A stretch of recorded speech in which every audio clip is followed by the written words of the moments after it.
أعوذ بالله من الشيطان الرجيم. بسم الله الرحمن الرحيم.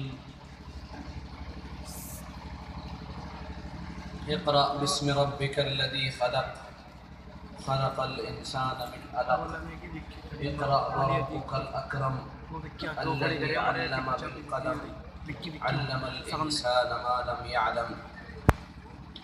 صدق الله العظيم.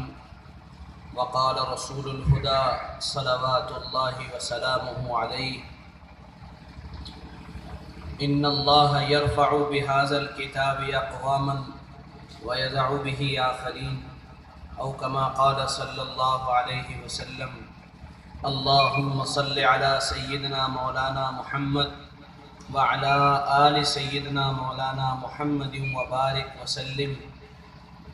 اللهم صل على سيدنا مولانا محمد وعلى آل سيدنا مولانا محمد وبارك وسلم. يا رب صل وسلم دائما أبدا على حبيبك خير الخلق كلهم. جزا الله عنا محمدا صلى الله عليه وسلم بما هو أهله. اسٹیج پہ موجود قابل قدر علماء کرام اور میرے دینی ایمانی بھائیوں اور پردہ نشین خواتین، میری ماں و بہنوں، اللہ کے نبی صلی اللہ علیہ وسلم اپنی مجلس میں تشریف فرما ہیں، صحابہ بیٹھے ہوئے ہیں اور آپ صلی اللہ علیہ وسلم قیامت سے قریب آنے والے فتنوں کو بیان فرما رہے ہیں۔ حضرت علی مرتضیٰ رضی اللہ عنہ سوال کرتے ہیں: یا رسول اللہ، آپ نے قیامت سے قریب آنے والے فتنوں کے بارے میں بتایا، ان سے بچنے کی کوئی راہ ہے؟ آپ صلی اللہ علیہ وسلم نے ارشاد فرمایا: ہاں، ان سے بچنے کی راہ قرآن پاک ہے۔ جو قرآن پاک کو پکڑ لے گا، قرآن پاک اس کو اپنے دامان عافیت میں لے لے گا، اور جو قرآن پاک سے ہدایت طلب کرے گا اللہ اس کو ہدایت دے دیں گے، اور جو اس کے علاوہ کہیں اور ہدایت تلاش کرے گا اللہ اس کو گمراہ کر دیں گے۔ میرے بھائیوں، بزرگوں، عزیز و دوستوں، قرآن ہے کیا؟ اس کو سمجھنے کے لیے یہ بات سمجھنا ضروری ہے کہ یہ قرآن اللہ کا کلام ہے، تو پہلے اللہ کو سمجھا جائے، پھر اللہ کے کلام کو سمجھا جائے۔ اللہ رب العزت اس کائنات کو، اس زمین اور آسمان کو بنانے والے ہیں، اور اللہ کی یہ کائنات اتنی بڑی ہے، اتنی بڑی ہے کہ جس کا اندازہ بھی میں اور آپ نہیں کر سکتے ہیں۔ نئی تحقیقات جو سامنے آئی ہیں اس میں سائنسدانوں نے لکھا ہے کہ آسمان پر اللہ تعالیٰ نے جو ستارے بنائے ہیں، جو نظر آتے ہیں ہمیں، یہ جتنے نظر آ رہے ہیں اس سے نہ جانے کتنے گنا زیادہ یہ چھپے ہوئے ہیں، اور یہ اتنے ہیں کہ ایک آدمی اب سے ان کے نام لکھنا شروع کرے تو قیامت تک ان کے نام بھی نہیں لکھ پائے گا۔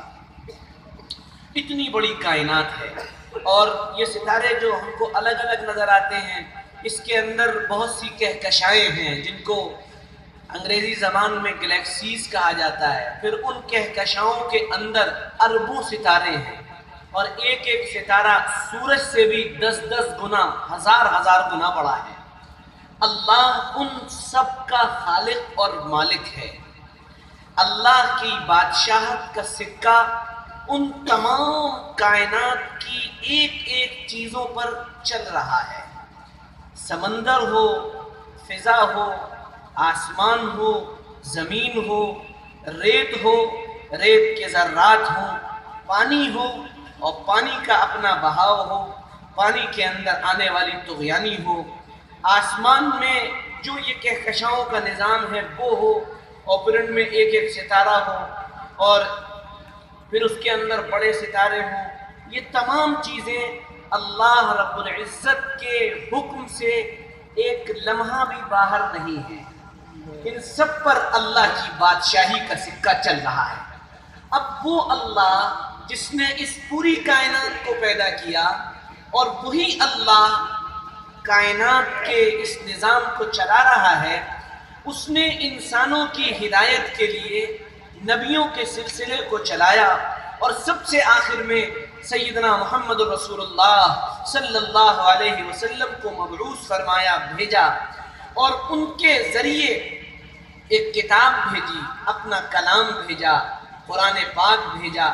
تو ایک تو وہ اللہ جو شہنشاہ ہے، جو مالک الملک ہے، یہ اس کا کلام ہے، یہ اس کی بات ہے۔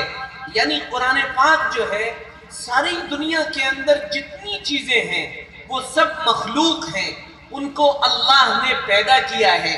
زمین مخلوق، آسمان مخلوق، سمندر مخلوق، اور سمندر کے اندر بسنے والی مچھلیاں مخلوق، زمین پر بسنے والے انسان مخلوق، زمین پر رینگنے والے جو چھوٹے چھوٹے حشرات الارض ہیں وہ اللہ کی مخلوق، اور پیڑ اللہ کی مخلوق، سمندر اللہ کی مخلوق، اور جو کچھ نظر آ رہا ہے، میں مخلوق، آپ مخلوق، نبی مخلوق، سب کچھ مخلوق ہے۔ لیکن اللہ رب العزت نے جو قرآن پاک نازل کیا ہے، کلام اللہ تعالی غیر مخلوق، اللہ کا کلام یہ مخلوق نہیں ہے، اسے اللہ نے پیدا نہیں کیا ہے، یہ اللہ کی ذات عالی سے نکلا ہے، اس کو پیدا نہیں کیا ہے۔ اس لیے جس آدمی کا تعلق اس قرآن سے جتنا زیادہ ہوگا، وہ آدمی اللہ رب العزت کے اتنا زیادہ قریب ہوتا چلا جائے گا۔ ترمذی شریف کے بالکل آخر میں فضائل قرآن کے اندر ایک حدیث نقل کی ہے امام ترمذی رحمۃ اللہ علیہ نے، عام طور سے نگاہوں کے سامنے بھی آتی ہے، لیکن ہم بھول جاتے ہیں اس کو، یا سرسری طور پر پڑھ کر نکل جاتے ہیں۔ فرمایا سرور دو عالم سیدنا محمد رسول اللہ صلی اللہ علیہ وسلم نے کہ قرآن پڑھنے والا، قرآن میں لگنے والا، قرآن کے علوم کی خدمت کرنے والا، قرآن کے اندر دن و رات لگا رہنے والا، میں اس کو سوال کرنے والوں کے سوال سے زیادہ عطا کرتا ہوں۔ وہ دعا نہیں مانگ پاتے، ان کو دعا مانگنے کا موقع قرآن میں شغف دعا مانگنے کا موقع نہیں دیتا ہے۔ اللہ کے نبی صلی اللہ علیہ وسلم فرما رہے ہیں کہ اللہ یہ فرماتے ہیں کہ میں قرآن کے ان خدمت کرنے والوں کو دعا مانگنے سے زیادہ عطا کرتا ہوں۔ یہ ہے قرآن۔ اور دیکھیے ایک عجیب و غریب بات ہے، ادھر اس طرف بھی عام طور سے ذہن نہیں جاتا ہے۔ قرآن پاک جو ہے نا، آپ نے دیکھا ہوگا جن حضرات کو کتابیں پڑھنے کا شوق ہے، جن کا شغف اور جن کی زندگی کا کام ہی یہی ہے مطالعہ کرنا اور علم کے سمندر کے اندر غوطے لگانا، ہاں یہ امت علم والی امت ہے۔ اس علم کا اس امت کا معجزہ علم ہے۔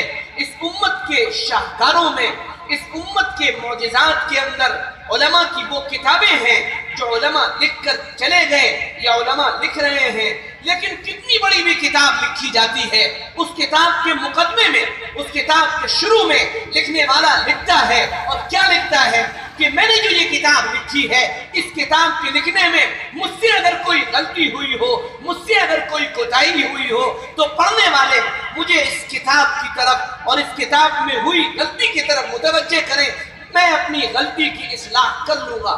بڑی بڑی کتابیں جو لکھی گئی ہیں، ہر ایک کے مقدمے میں عام طور سے یہی بات لکھی جاتی ہے، ہر مصنف، ہر مؤلف یہی بات لکھتا ہے، لیکن جب آپ قرآن کھولتے ہیں اور قرآن آپ کے سامنے ہوتا ہے تو قرآن کی پہلی آیت شروع ہوتی ہے، اور وہ آیت ہوتی ہے الف لام میم ذالک الکتاب لا ریب فیہ۔ یہ وہ کتاب ہے جس کے اندر غلطی تو درکنار، اس کے اندر شک اور شبہ بھی نہیں ہو سکتا ہے۔ یہ ہے قرآن۔ امام شافعی رحمۃ اللہ علیہ ایک کتاب لکھی انہوں نے، اور کتاب لکھنے کے بعد اپنے شاگرد سے کہا آؤ بیٹھو اور بیٹھ کر میرے سامنے اس کتاب کو چیک کرو۔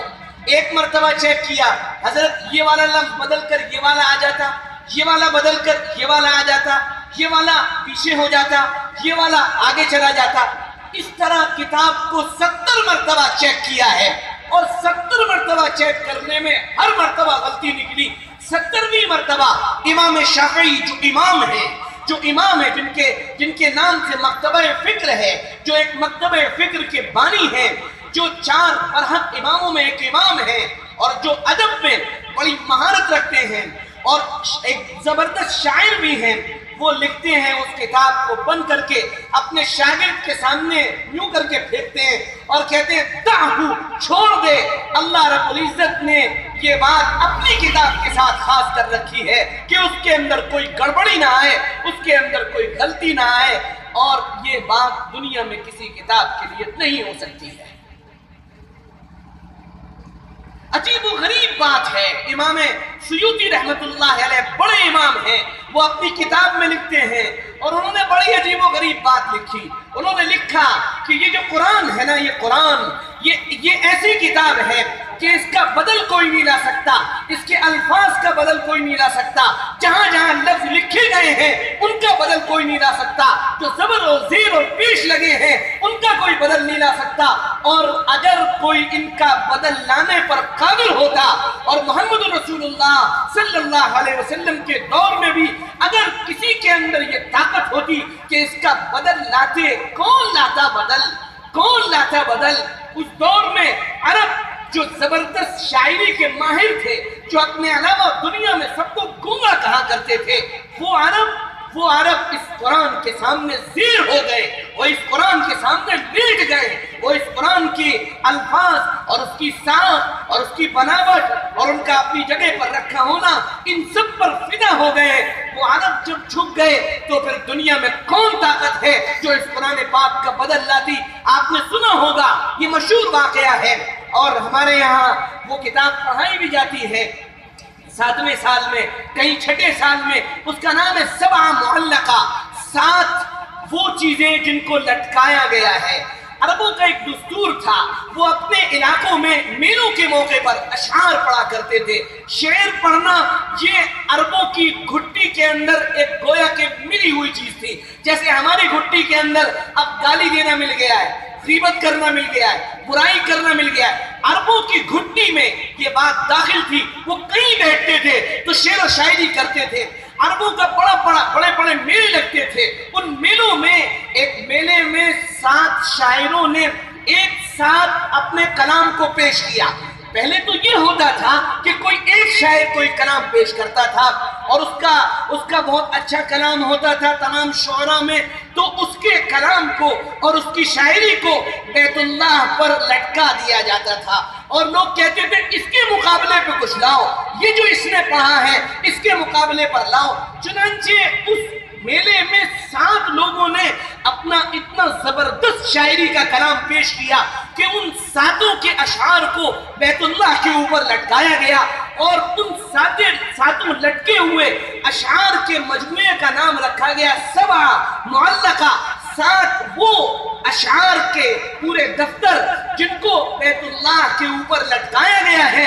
ان کا کوئی بدل ہے تو لا کر دکھاؤ۔ قرآن نازل ہونا شروع ہوا، جب قرآن نازل ہونا شروع ہوا تو اس میں جو سب سے زبردست شاعر تھا اس کا نام تھا امرؤ القیس، وہ ملک الشعراء کہلاتا تھا، شاعروں کا بادشاہ، اس کا نام تھا شاعروں کا بادشاہ۔ تو اس کا جو معلقہ تھا، اس کا جو لٹکا ہوا دفتر تھا، اس کے شروع کے اشعار اور آخر کے اشعار بڑے عجیب و غریب تھے۔ یہاں موقع نہیں کہ میں آپ کے سامنے پیش کروں۔ اس کا معلقہ شروع ہوتا تھا قفا نبت من ذکرى حبیب و منزلی بست اللواء بین الدخول فاؤملی، یہ بڑا لمبا پورا اس کا معلقہ تھا، ہم لوگوں کے پڑھایا بھی جاتا ہے۔ تو اس کی بہن کے پاس کسی نے آ کر کہا کہ ارے قرآن نازل ہو رہا ہے، اس معلقے کو اب یہاں سے اتار دو، اب قرآن کے مقابلے میں تمہارے اس معلقے کی کوئی اہمیت نہیں ہے، ان اشعار کی کوئی اہمیت نہیں ہے۔ تو وہ کہنے لگی نہ ابھی میرے بھائی کے ٹکر پر قرآن کی کوئی آیت نازل نہیں ہوئی ہے۔ تو وہ جو کہنے والا تھا اس نے کہا اچھا چل میں تیرے سامنے پڑھ کر دکھاتا ہوں، میں تیرے سامنے پیش کرتا ہوں۔ تو سورہ ہود کی قرآن کی اس آیت کو اس آدمی نے اس کی بہن کے سامنے پیش کیا۔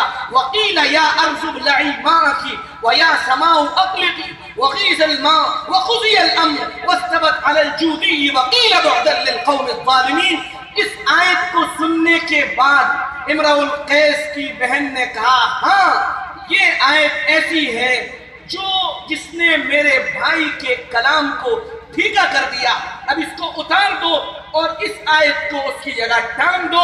چنانچہ قرآن پاک کی آیت کو ٹانگا گیا اور وہ پھر ایسی ٹنگی کہ اس کے مقابلے پہ کوئی نہ آ پایا۔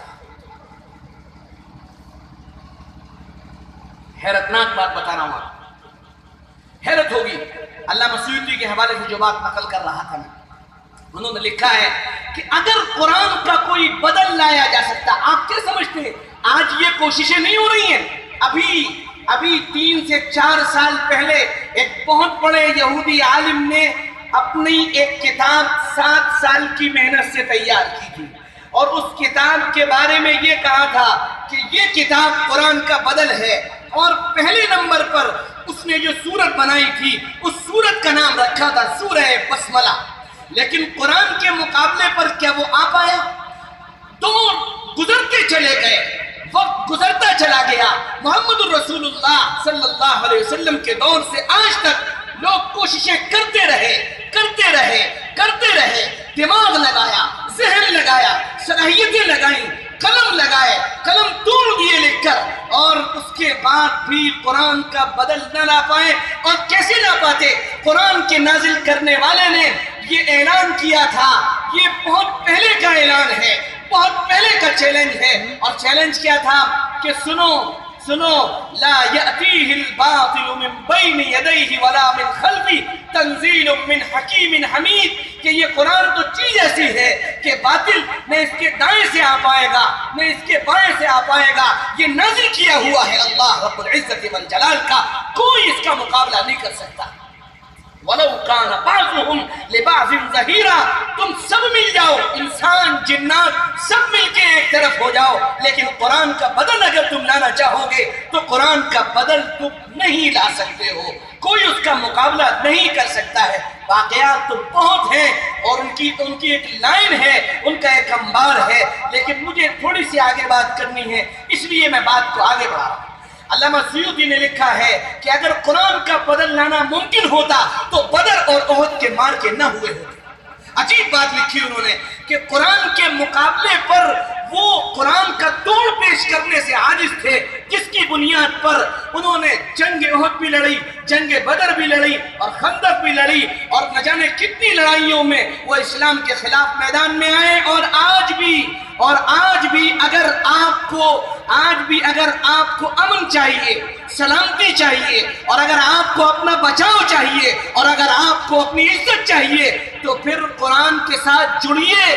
میں نہیں کہہ رہا ہوں، یہ بات نکلی ہے سچوں کے سچے صادق الامین میرے اور آپ کے آقا سیدنا محمد رسول اللہ صلی اللہ علیہ وسلم کی مبارک زبان سے، ان اللہ یرفع بہذا الکتاب اقواما ویدعو بہ آخرین، اللہ اس کتاب کے ذریعے سے قوموں کو عزتوں کے اور قوموں کو رفعتوں کے بڑے بڑے درجات نصیب فرماتا ہے۔ کن قوموں کو؟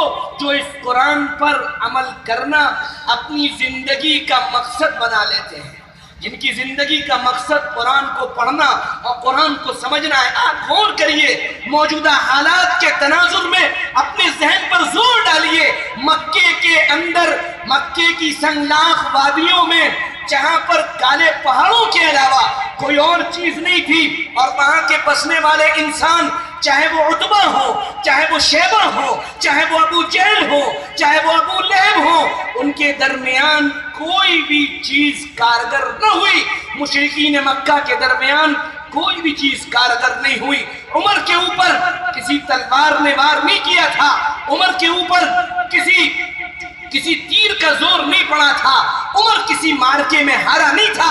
عمر اگر ہارا تھا تو قرآن پاک کی تاثیر سے ہارا تھا۔ کیسا ہارا تھا؟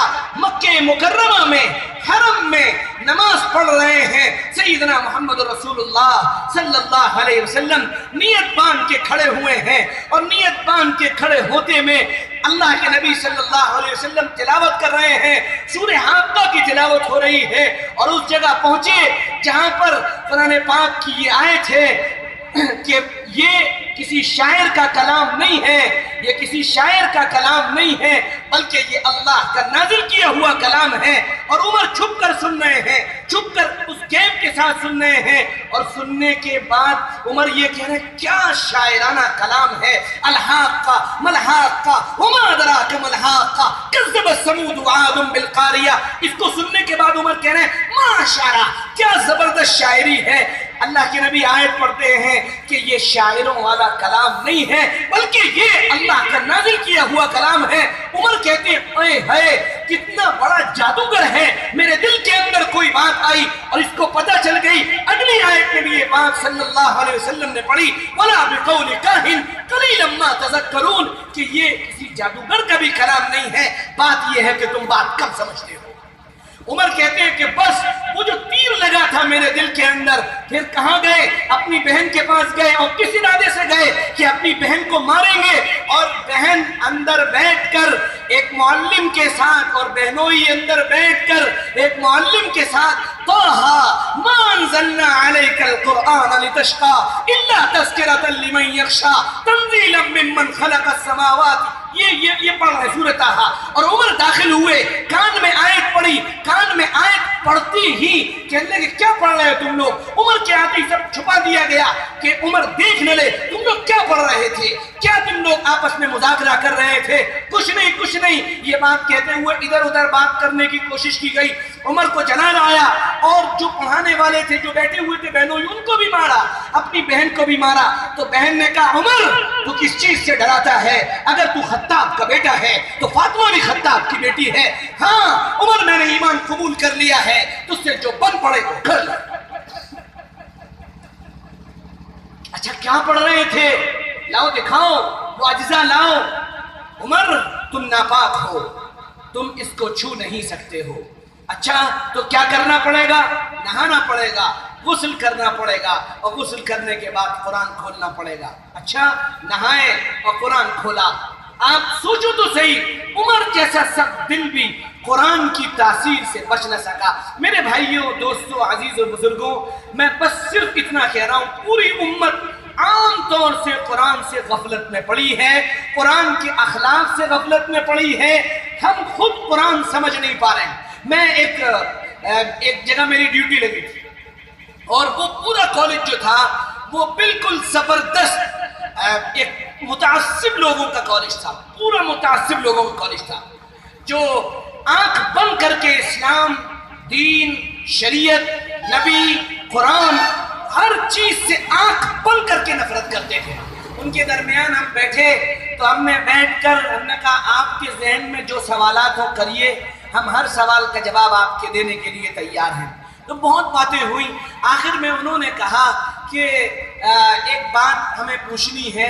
میں نے کہا اس بات کے پوچھنے سے پہلے ہمیں آپ سے ایک بات پوچھنی ہے۔ کیا بات پوچھنی ہے؟ میں نے کہا ہمارے مذہب کے، میں نے کہا دنیا میں ہر کوئی کہتا ہے میرا مذہب سچا، میرا مذہب سچا، میرا دین سچا، میں بھی یہ کہتا ہوں میرا دین سچا، لیکن ہر بات کے پیچھے ایک دلیل ہوتی ہے۔ وہ دلیل میرے مذہب کے سچے ہونے کی آپ سن لیں، اور اگر اس دلیل کو کاٹنے کی آپ کے اندر ہمت ہے تو میری دلیل کاٹ کر دکھا دیں، اور پھر میری بات کا جواب دے دیں، تو پھر میں آپ کا مذہب بھی سویکار کرنے کو تیار ہوں۔ کہنے کیا بات ہے بتائیے؟ میں نے کہا آپ کی جتنی کتابیں ہیں جن کو آپ آسمانی کتابیں کہتے ہیں، چاہے وہ یجروید ہو، چاہے وہ اتھروید ہو، چاہے وہ اپنشد ہو، چاہے وہ پران ہو، اور چاہے وہ منو اسمرتی ہو، چاہے جو بھی گیتا ہو، جو بھی کتابیں ہیں، ان میں آپ ایک بھی کتاب کا کوئی حافظ، آپ کے جتنے بھی ہوں، شری 1011 شری جگت گرو شری کرپالو جی مہاراج، کوئی ہو، کوئی آپ کا بابا ہو، کوئی آپ کا بہت بڑا سادھو ہو، کوئی آپ کا سنت ہو، ایک لا کر دکھا دو، ایک جس کو آپ کی وہ کتاب شروع سے آخر تک پوری کی پوری زبانی یاد ہو، آپ ایک آدمی لا کر دکھا دو۔ اس بات کو سن کر جتنے بیٹھے تھے نا سر نیچے جو، ایک صاحب بولے ہاں ہمارے یہاں بھی ہیں۔ میں نے کہا ہیں تو ذرا میری ملاقات کروائیے ان سے۔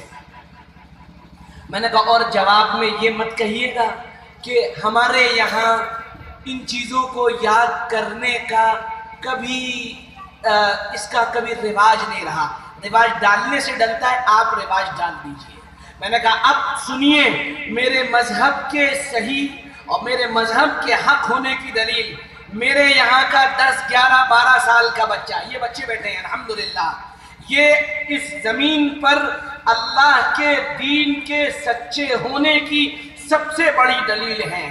اس وقت ابھی جیسے اس سے پہلے جو عالم دین بیان کر رہے تھے اس میں یہ بات کہی گئی تھی کہ 4 لاکھ قرآن کے نسخوں کو ترکمان گیٹ پر جلایا گیا.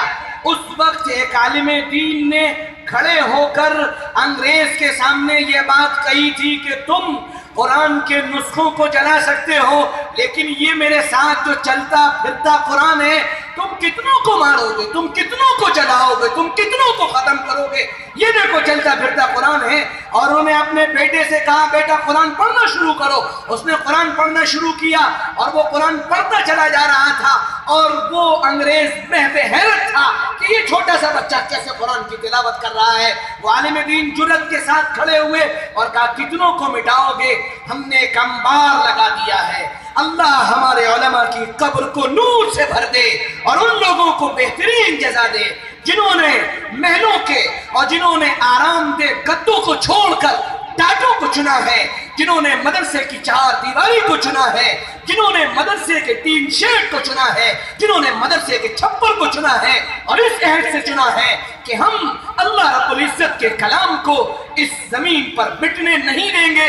یہ اللہ رب العزت کی فوج کے اعلیٰ اور آگے کے سپاہی ہیں جن کی برکت سے اللہ کا کلام محفوظ ہے. علامہ اقبال نے ایک بات بہت پہلے کہی تھی اور عجیب و غریب بات تھی.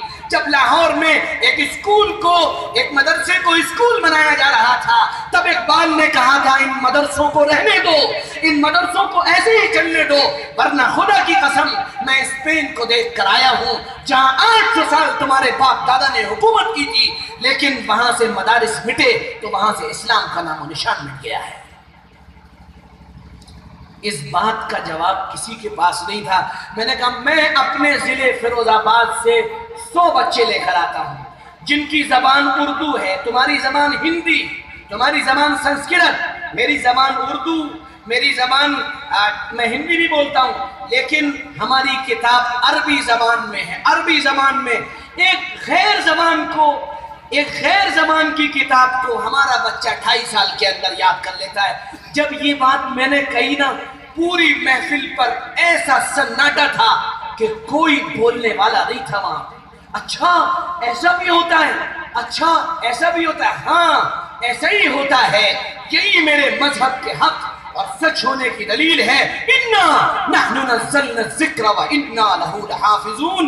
اور حفاظت ایسی حفاظت، زبر کی حفاظت، زیر کی حفاظت، پیش کی حفاظت. مجال تو ہے کہ قاری صاحب نماز میں کھڑے ہو کر اور امام صاحب تراویح میں کھڑے ہو کر کوئی آئے زبر زیر پیش کی غلطی کر دے، پیچھے کھڑا ہوا عالم فوراً، پیچھے کھڑا ہوا حافظ فوراً لقمہ دیتا ہے. زیر کی حفاظت، زبر کی حفاظت، پیش کی حفاظت، معنی کی حفاظت، الفاظ کی حفاظت، مرادات کی حفاظت، قرآن کے اعجاز کی حفاظت، بلاغت کی حفاظت، فساد کی حفاظت یہ علماء نے کر کے دکھائی ہے. اور ساری دنیا کے دلوں پر آج بھی یہ سانپ لوٹ رہا ہے کہ ان جیسی کتاب واقعی میں کسی کے پاس نہیں ہے اور یہ قیامت تک باقی رہنے والا معجزہ ہے. اللہ کے نبی صلی اللہ علیہ وسلم کے معجزات میں نظر آنے والے معجزات میں سب سے بڑا معجزہ قرآن ہے اور جو اس کے ساتھ لگ جاتا ہے اللہ اس کو بلندیاں دیتے چلے جاتے ہیں. چھوٹا سا واقعہ سنا رہا ہوں اس کے بعد بات پوری کرتا ہوں. چھوٹا سا واقعہ، آپ نے نام سنا ہوگا روس کا، رشیا کا، جہاں پورے ملک میں کمیونزم نافذ کر دیا گیا تھا اور خدا کو ماننا جرم ہو گیا تھا. گھروں سے ایک ایک قرآن کے نسخے کو نکال کر سمندر میں ڈلوا دیا گیا تھا. پورے ملک کے اندر نہ ٹیلی ویژن تھا، صرف ان کا ایک ریڈیو کا چینل تھا جس پر اس ملک کی خبریں آتی تھیں. میرے والد صاحب جس وقت وہ کمیونزم ٹوٹا ہے 1992 میں، جو پہلی جماعت یہاں سے گئی تھی انڈیا سے رشا، اس میں میرے والد صاحب گئے تھے، تو اللہ نے کیسی حفاظت فرمائی قرآن کی، آپ دیکھیے حیرت میں رہ جائیں گے۔ ایک بزرگ تھے، ان سے ہمارے والد صاحب کی ملاقات ہوئی تھی، اب پتہ نہیں وہ ہیں یا اللہ کو پیارے ہو گئے۔ انہوں نے آبادی سے باہر، آبادی سے بالکل باہر پیچھے کی طرف کنواں کھودا، بہت بڑے بڑے کنویں، چوڑے کنویں، اور ان کنووں کو کھود کر سیڑھی لگائی، اور سیڑھی لگا کر اندر آدمی کے بیٹھنے کے برابر اور کھڑے ہونے کے برابر اندر کمرے بنائے سرنگ ٹائپ کے، اور پھر ایک ایک کے گھر میں جاتے تھے کہ اپنے بچوں کو ہمارے پاس قرآن سیکھنے کے لیے، دین سیکھنے کے لیے اور اللہ رب العزت کی شریعت سیکھنے کے لیے، تو ایک ایک بچے کو پکڑ کر لے جاتے تھے اور اس گھروندے کے اندر رہ کر وہ اللہ کے دین کے سپاہی تیار کر رہے تھے۔ جب تک کمیونزم وہاں پر رہا، وہ یہ سوچتے رہے کہ ہم نے مذہب کو ختم کر دیا، دین کو ختم کر دیا، شریعت کو ختم کر دیا، قرآن پاک کو ختم کر دیا، لیکن جس وقت اللہ رب العزت نے کمیونزم کو توڑا ہے تو انہوں نے دیکھا کہ علماء کی ایک پوری جماعت، حافظوں کی ایک پوری جماعت یہ ایک ساتھ نکل کر آ رہی ہے، ایک ساتھ نکل کر آ رہی ہے، اور ایسی طاقتور جماعت جو علم اور ایمان کے اعتبار سے لوہے سے زیادہ مضبوط اور پتھر سے زیادہ سخت اور ایک گویا کہ چٹان تھی، وہ حیران رہ گئے یہ کہاں سے آئے؟ اللہ رب العزت نے اپنے قرآن کی حفاظت کا کام اس طرح دیا ہے۔ میرے بھائیوں، دوستوں، عزیزوں، بزرگوں، میں اس موضوع سے ہٹ کر چھوٹی سی بات کہہ رہا ہوں، اس کو ذہن میں رکھیے، اللہ کے لیے ذہن میں رکھیے۔ اس وقت موجودہ حالات میں سب سے بڑی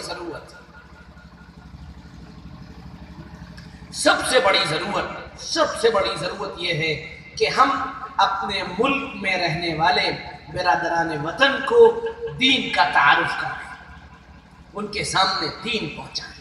ہمارے ملک میں 21 سے 30-35% ایک طبقہ رہتا ہے جس کو دلت کہا جاتا ہے، جن کو پسماندہ کہا جاتا ہے، جن کو ہریجن کہا جاتا ہے، جن کو انٹچیبل کہا جاتا ہے۔ وہ طبقہ آپ کی طرف نگاہ اٹھا کر دیکھ رہا ہے، اور ہم ان تک، بلکہ پورے ملک کے رہنے والے باشندوں تک ہم پہنچ نہیں پا رہے۔ آپ سوچو تو صحیح، قرآن کی تعلیمات کو آج آپ کو ثابت کرنا پڑ رہا ہے کہ یہ صحیح ہے، ہم کہاں آ گئے؟ قرآن کی تعلیمات، طلاق کا مسئلہ ہو، خلا کا مسئلہ ہو، نکاح کا مسئلہ ہو، میراث کا مسئلہ ہو، اس کو اب ہم ثابت کر رہے ہیں کہ طلاق صحیح ہے، طلاق اپنی جگہ، یہ ثابت کرنا پڑ رہا ہے۔ یہ بالکل ایسا ہے جیسے کوئی یہ کہے آپ سے کہ تم سورج کی روشنی کو ثابت کرو، تم ثابت کرو کہ سورج کے اندر روشنی ہوتی ہے، تم ثابت کرو کہ پانی کے اندر پیاس بجھانے کی صلاحیت ہوتی ہے۔ ہم اس جگہ پر آ کر کھڑے ہو گئے ہیں، اور اس کے لیے ہم اور آپ خود ذمہ دار ہیں۔ غیر وہ آپ کو دیکھ کر اسلام کو سمجھے گا، وہ قرآن کو دیکھ کر اسلام کو نہیں سمجھے گا۔ آپ کو دیکھے گا، آپ کے اخلاق کو دیکھے گا، آپ کے کردار کو دیکھے گا، اور پھر کہنا پڑے گا، اقبال نے کہا تھا سبق پڑھ تو شجاعت کا، عدالت کا، بڑا لمبا شعر ہے، میں ابھی اس میں نہیں جاؤں گا، نہیں تو پھر بات دوسری طرف چلی جائے گی۔ تو اقبال نے کہا تھا کہ تم کو شجاعت کا، بصالت کا اور بہادری کا، کردار کو اوپر لے جانے کا سبق پڑھنا پڑے گا، تاکہ تم اپنے پورے سماج اور معاشرے میں رول ماڈل بن جاؤ، تاکہ لوگ دیکھ کر تم کو یہ کہیں یہ جھوٹ نہیں بول سکتا ہے، یہ غداری نہیں کر سکتا ہے، یہ دھوکہ نہیں دے سکتا ہے، یہ ہمارے ساتھ غدر نہیں کر سکتا ہے۔ نبی پاک صلی اللہ علیہ وسلم اپنی دعوت کے شروع کرنے سے پہلے مکہ مکرمہ میں صادق الامین تھے، بات کے سچے تھے، اور نبوت ملنے کے بعد بھی آپ سے سچا کوئی نہ تھا جس کی بنیاد پر قوم یہ سمجھتی تھی کہ یہ آدمی ہم کو دھوکہ نہیں دے سکتا۔ ہمیں بننا پڑے گا، ورنہ سمجھ لیجئے حالات بس سے بدتر ہوتے چلے جائیں گے۔ جب میں اپنی ذمہ داری نہیں سمجھوں گا تو پھر یاد رکھیے، پھر یہی ہوگا جو ہمارے ساتھ ہو رہا ہے۔ یہ طے ہے بات، ان کو دین پہنچائیے، ان کو دین دیجئے، ان کو دین کی افادیت سمجھائیے۔ میں آج کی بات بتا رہا ہوں، آج صبح کی جس اسکول میں میری ڈیوٹی لگی ہوئی ہے اس وقت، وہاں ہمارے 2 برادران وطن کھڑے ہوئے تھے، ان کے ساتھ 3 لیڈیز کا اسٹاف تھا. کہنے صاحب مولانا صاحب ہمیں حلالہ سمجھ میں نہیں آتا، ہمیں طلاق سمجھ میں نہیں آتی. 5 منٹ میں جب میں نے ان کو حلالہ اور طلاق سمجھائے نا 5 منٹ میں، تو 5 منٹ کے اندر وہ جو لیڈیز اسٹاف کھڑا تھا اس سے تو برداشت ہی نہیں ہوئی، وہ تو چلی گئی. اور یہ جو 2 کا اسٹاف تھا جو دلت تھے دونوں، انہوں نے بہت اپریشیٹ کیا. کہنا اچھا حلالہ یہ ہوتا ہے، ہمیں تو سمجھایا ہی نہیں کہ حلالہ کیا ہوتا ہے. میں نے کہا آپ ٹی وی دیکھنے کے شوقین ہیں، اور ٹی وی دیکھنے کے نتیجے میں وہاں بات پوری نہیں کی جاتی، اور پوری جو کرنا چاہتا ہے اس کو پوری کرنے نہیں دی جاتی ہے. آپ سمجھیے کہ دین کیا ہے. آپ اس بات کو ہم سے براہ راست پوچھئے کہ حلالہ کیا ہے، طلاق کیا ہے، شریعت کیا ہے، شریعت کا نظام کیا ہے. آپ سمجھنے کی کوشش کریے. 5 منٹ کے اندر وہ اپنے مجھے نہیں معلوم کہ دل میں مطمئن ہونا ہو، لیکن ان کے سوالات ختم ہو چکے. اس لیے اپنے کیریکٹر کو بھی ثابت کرنا پڑے گا، جیسے سیدنا محمد رسول اللہ صلی اللہ علیہ وسلم نے کیا تھا. بس میری تمام حضرات سے، پورے بڑھن پور کے رہنے والوں سے درخواست ہے، اپنے کردار کو بہت اوپر لے جائیے، بہت اوپر لے جائیے، کہ لوگ آپ کی طرف انگلی اٹھانے میں بھی 10 مرتبہ سوچے کہ یہ سچا آدمی ہے. ایک چھوٹا سا واقعہ سنا کر بات پوری کرتا ہوں. سیدنا محمد رسول اللہ صلی اللہ علیہ وسلم کے بارے میں روایات کے اندر آتا ہے کہ آپ کبھی کبھی شام کو ٹہلنے نکلا کرتے تھے. جب شام کو ٹہلنے جاتے تھے تو وہاں راستے میں کوئی قافلہ آتا تھا، کوئی لوگ آتے تھے، کوئی قافلہ گزر رہا ہوتا تھا، کوئی تجارت کا سامان لے کر گزرتا تھا. تو وہاں پر ایک قافلہ آیا ہوا تھا اور محمد رسول اللہ صلی اللہ علیہ وسلم وہاں پہنچے ہوئے تھے. قافلے والوں سے سلام دعا کی، اور سلام دعا کرنے کے بعد ایک اونٹ پسند آ گیا. کہا بھئی یہ اونٹ بڑا پیارا لگ رہا ہے. سرخ اونٹ تھا، لال اونٹ. لال اونٹ کی اہمیت آج کے دور میں سمجھانے کے لیے ایسے ہی ہے جیسے آج ہمارے یہاں ہایا بوسا جو بہت بڑی بائک ہوتی ہے نا، اس کی جو اہمیت ہے، اسی طرح اس دور میں لال اونٹ کی اہمیت تھی. آپ صلی اللہ علیہ وسلم نے فرمایا کہ کیا تم یہ اونٹ میرے ہاتھ پر بیچو گے، یہ اونٹ مجھے دو گے؟ انہوں نے کہا ہاں بالکل دیں گے. اور پورا قافلہ جو تھا وہ غیر مسلموں کا تھا. انہوں نے اونٹ دیا.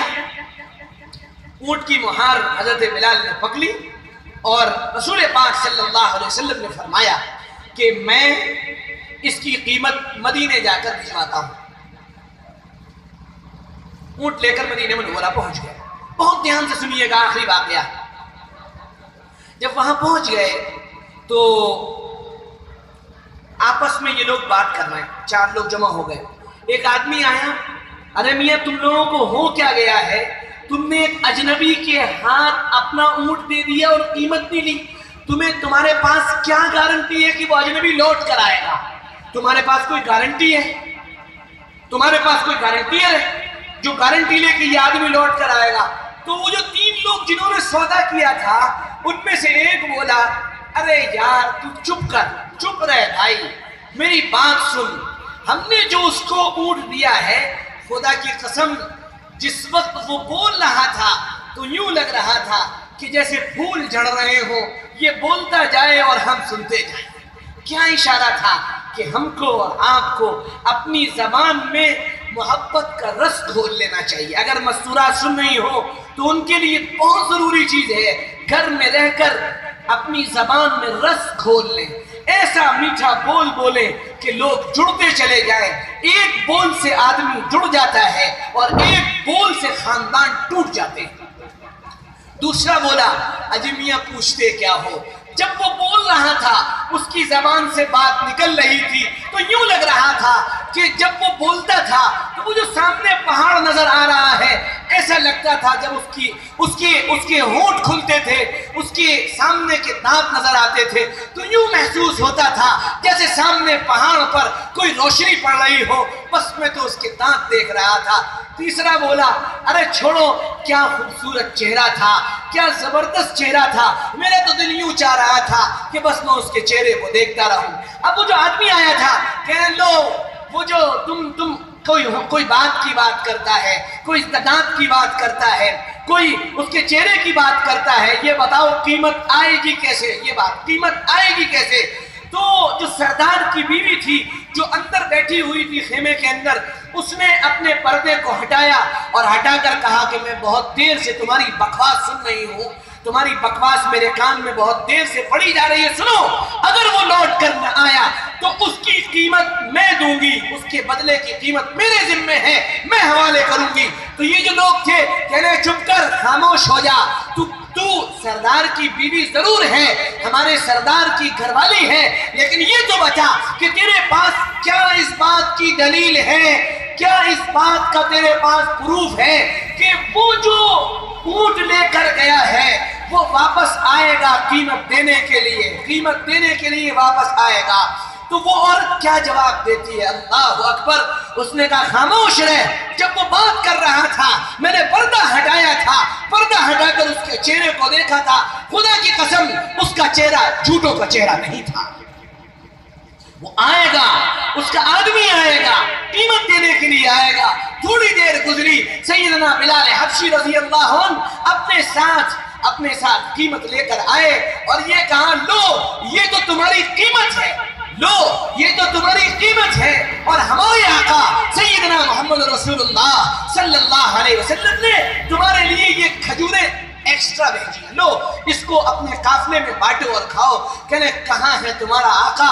لے چلو اپنے آقا کی خدمت میں اور پڑھواؤ ہم کو کلمہ لا الہ الا اللہ محمد رسول اللہ۔ میرے بھائیو، دوستو، عزیز بزرگوں، اگر ہم اپنے کردار کو اوپر لے جائیں، علامہ انور شاہ کشمیری رحمت اللہ علیہ اسٹیشن پہ بیٹھے ہیں، ایک انگریز آتا ہے، دیکھتا ہے چلا جاتا ہے، دیکھتا ہے چلا جاتا ہے، دیکھتا ہے چلا جاتا ہے، چوتھی مرتبہ آتا ہے، پاس میں بیٹھتا ہے اور بیٹھ کر کہتا ہے پڑھاؤ مجھے کلمہ لا الہ الا اللہ محمد رسول اللہ۔ کیا ہوا؟ میں نے تمہیں کوئی دعوت دی تھی؟ نہیں کوئی دعوت نہیں دی تھی۔ پھر کیا بات ہوئی؟ کیوں تم یہ بات کہہ رہے ہو؟ کہنے لگے تیرا چہرہ جھوٹوں کا چہرہ نہیں ہے، تیرے چہرے پر جو نور نظر آ رہا ہے سچوں کا نور ہے۔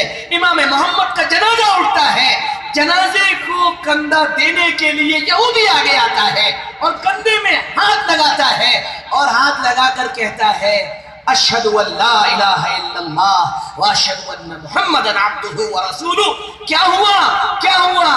یہ ہوا کہ ہمارے بزرگوں کے جنازے اور ان کے چہرے لوگوں کو کلمہ پڑھوا دیا کرتے تھے، اور ہم اس ملک میں رہ کر ایسے اجنبی ہوئے، ایسے دور ہوئے اور ایسے دور چلے گئے کہ ہم اپنے برادران وطن کے نزدیک سب سے بڑا شکار، سب سے بڑے دشمن، سب سے وحشی اور ایک جانور کی شکل میں ان کے ساتھ اب ہم نظر آ رہے ہیں۔ میرے بھائیوں، دوستو، عزیز بزرگوں، ضرورت اس بات کی ہے کہ ہم اپنے کردار کو اوپر لے جائیں اور نبی پاک صلی اللہ علیہ وآلہ وسلم کی سنتوں کو اپنی زندگی میں لائیں، قرآن کو سینے سے لگائیں اور قرآن کے پیغام کو عام کریں۔ ایک ایک گھر تک، ایک ایک آدمی تک، ایک ایک بڑے تک، ایک ایک پجاری تک، ایک ایک پروہت تک، ایک ایک اس اللہ کے بندے تک جو اس ملک میں رہتا ہے، اس قرآن کے پیغام کو پہنچانے کی کوشش کریں۔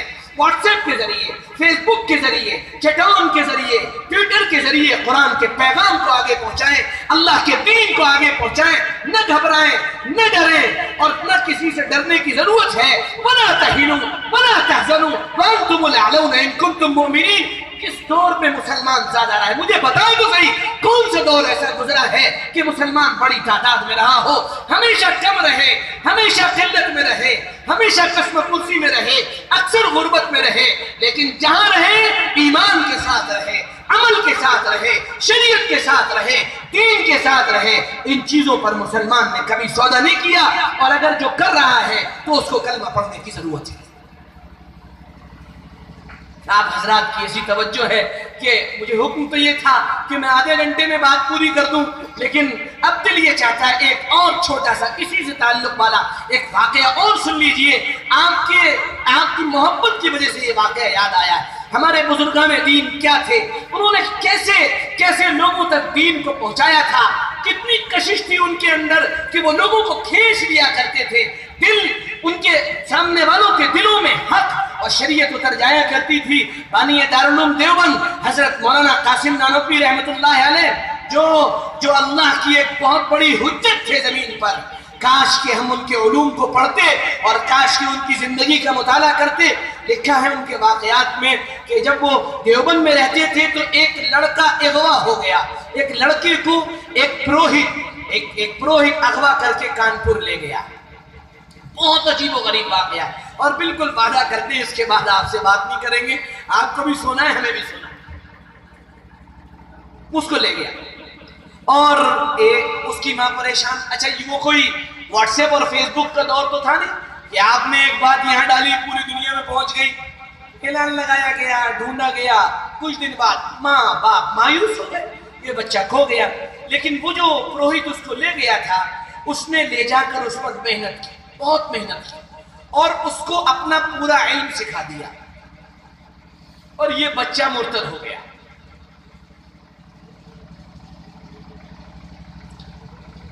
کوئی بات نہیں، اس کے بعد اس پروہت کا انتقال ہو گیا، پنڈت کا انتقال ہو گیا۔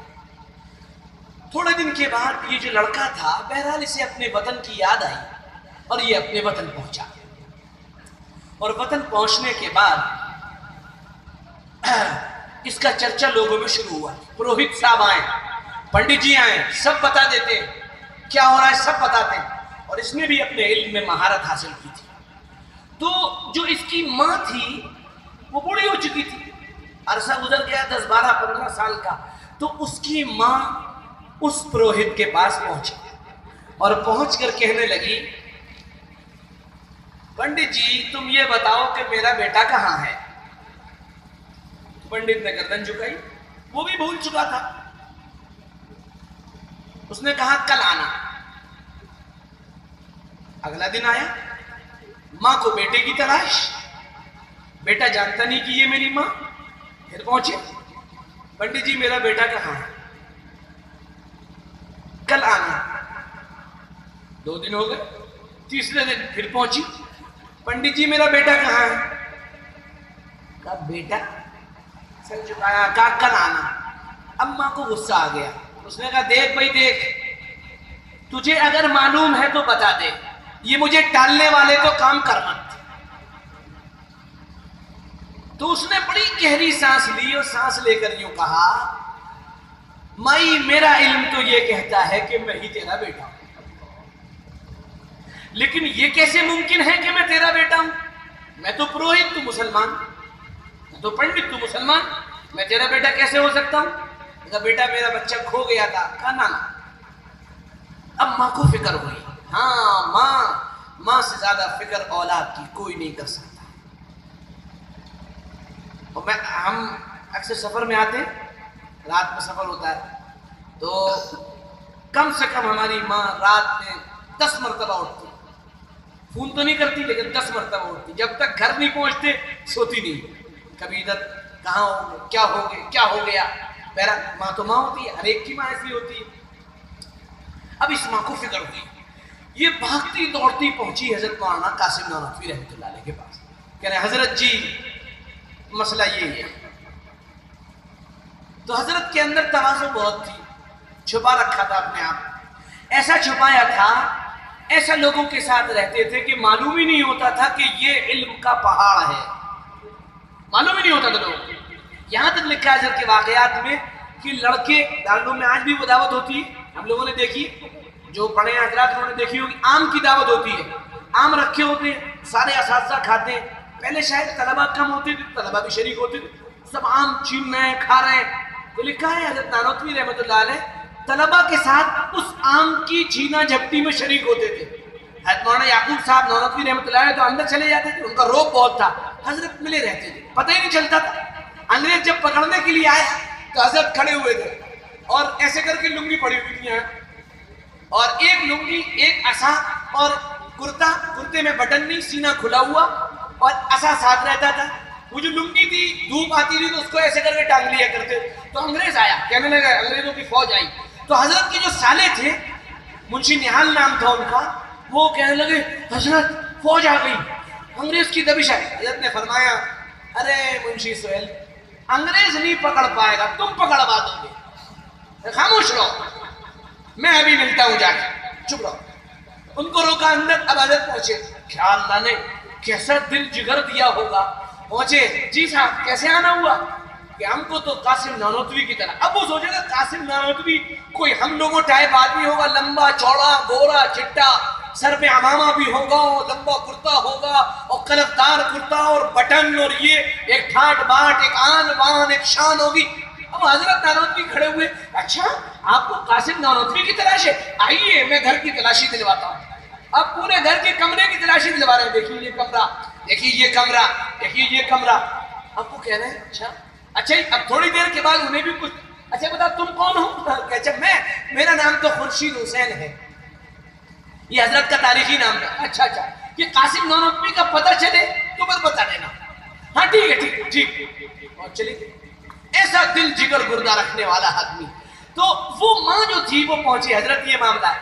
تو حضرت نے مذاق میں کہا کہ وہ جو تمہارا پروہت آیا ہے تم اس سے کہہ دینا کہ ہمارا بھی ایک بابا ہے پروہت، آج اس سے مل لو تم.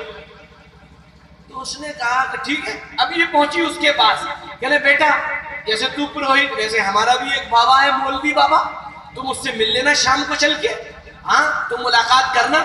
ٹھیک ہے. اب وہ شام کو چھتے والی مسجد پہنچا، حضرت کی مجلس چل رہی تھی.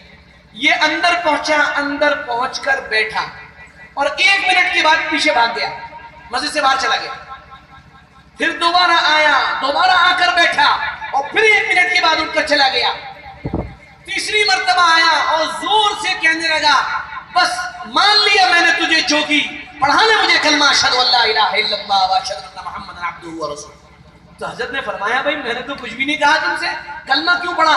کہنے خدا کی قسم جس وقت مسجد میں داخل ہوا تھا تیری صورت پہ نگاہ پڑی تھی، کلمہ تو اسی وقت میرے دل میں اتر گیا تھا. میں تو اپنے جوک کے زور پہ بچنا چاہ رہا تھا، لیکن اللہ کی قسم تیرے اندر اتنی کشش تھی کہ تو نے مجھے جانے نہ دیا اور کھینچ لیا. اب تو پڑھا لے مجھے کلمہ لا الہ الا اللہ محمد رسول اللہ.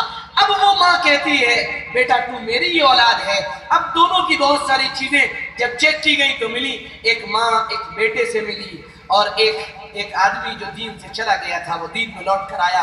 میرے بھائیوں دوستوں عزیز بزرگوں، ضرورت اس بات کی ہے کہ قرآن پاک جیسے حفظ کرنے کا شوق ہے، ہمارے اس علاقے کے علماء اپنے اطراف میں مسجدوں میں قرآن پاک کے درس کو جاری کریں. قرآن پاک کی ایک آیت پڑھیں، ترجمہ بتائیں، ایک آیت پڑھیں روزانہ ترجمہ بتائیں، عوام کو روشناس کرائیں. کتنی عجیب و غریب بات ہے، قرآن ہمارے لیے نازل ہوا، ہمیں پتہ ہی نہیں ہے کہ قرآن ہم سے کہہ کیا رہا ہے. اس کی کوشش سارے علماء کریں، بڑی درخواست ہے میری ان سے. اور ہر مسجد کے اندر 1 منٹ 2 منٹ 3 منٹ جتنا بھی موقع ملے قرآن کی تفسیر کو جاری کریں. جب قرآن کی تعلیم عام ہوگی تبھی ہمیں پتہ چلے گا سچے معنوں میں دین کیا ہے، اور جب دین زندگیوں کے اندر آئے گا تبھی ہم دین کے داعی بھی بنیں گے. اللہ مجھے بھی آپ کو بھی کہنے سننے سے زیادہ عمل کی توفیق عطا فرمائیں، آپ کی محنتوں کو قبول فرمائیں، برابر فرمائیں.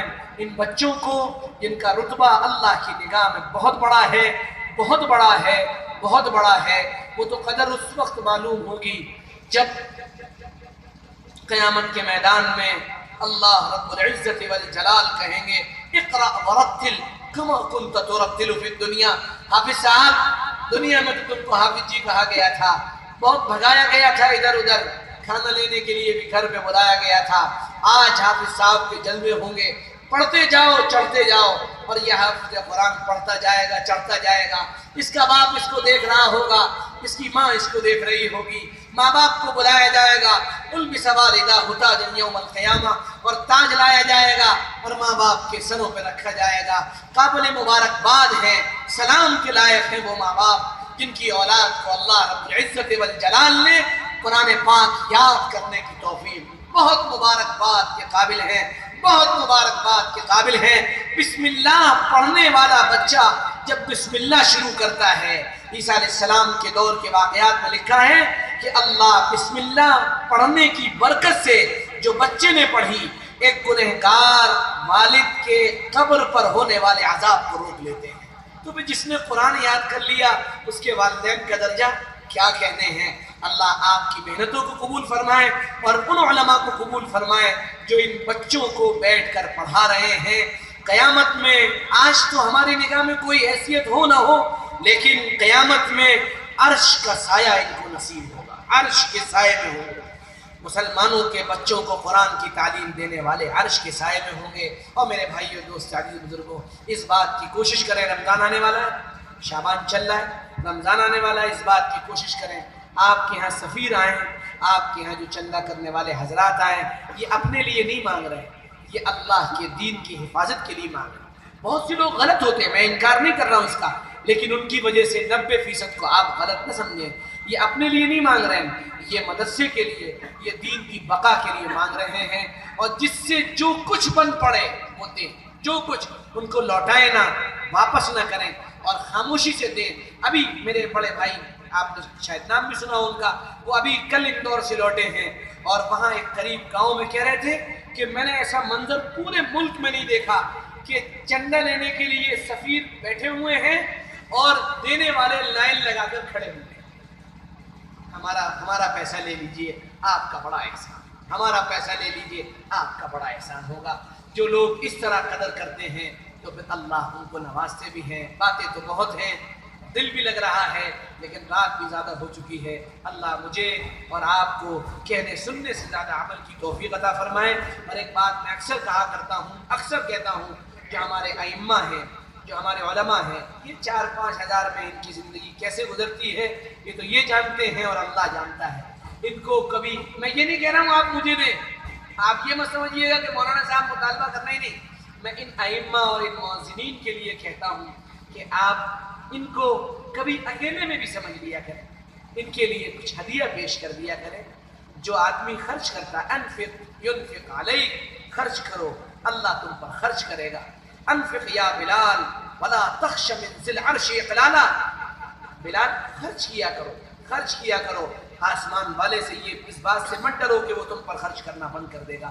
اس لیے ان کو الگ سے بھی سمجھا کریں، ان کی فکر کیا کریں۔ انشاءاللہ اس قدردانی پر جو کچھ اللہ آخرت میں دے گا وہ تو دے گا، دنیا میں بھی اللہ بہت دے گا۔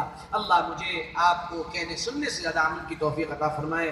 وآخر دعوانا ان الحمد للہ رب العالمین، آمین برحمتک یا رب۔